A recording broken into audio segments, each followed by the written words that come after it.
kapatid, yes, nasa pink carpet na nga tayo dahil ang global premiere ng Squid Game. Siyempre, ibibigay ko muna sa inyo yung mga kaganapan at activity na ginawa namin dito sa winter, sunata na ginagawa namin for Squid Game 2 dito sa Seoul, South Korea. Panoorin nyo to. Siyempre, talagang ni-level up lalo ng Netflix ang kanilang world premiere experience para sa piling content creators and journalists na pumunta nga rito sa Seoul, South Korea. Nag-room tour tayo, sobrang ganda, ang daming swag agad. At pagkatapos niyan, siyempre, yung activity natin, welcome dinner agad-agad kasama ang Team Philippines. Tingnan nyo naman, represent. At nakilala din natin yung ilang mga sikat na Pilipinong content creator mula sa iba't ibang bansa. We love it here? Yeah. Literally, like, oh my God. It's literally so professional and ethical.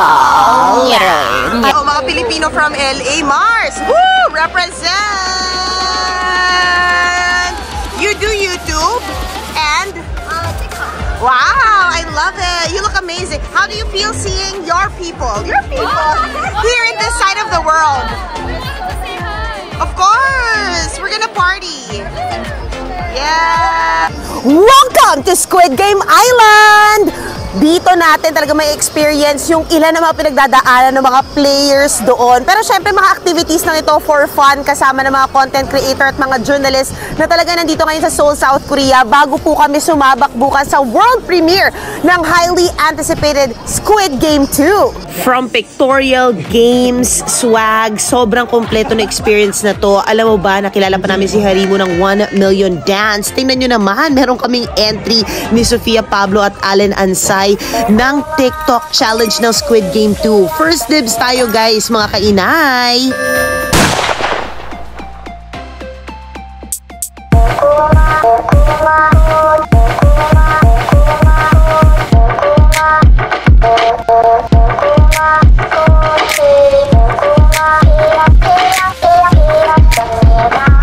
Laban!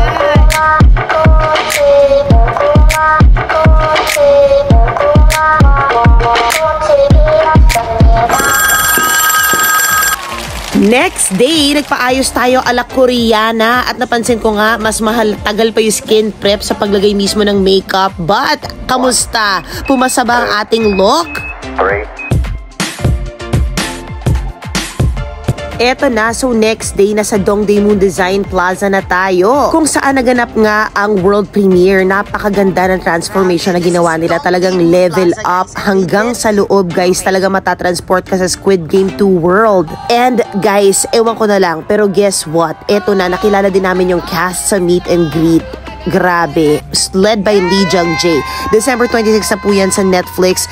Abangan nyo yung Squid Game 2. Mas malupit pa.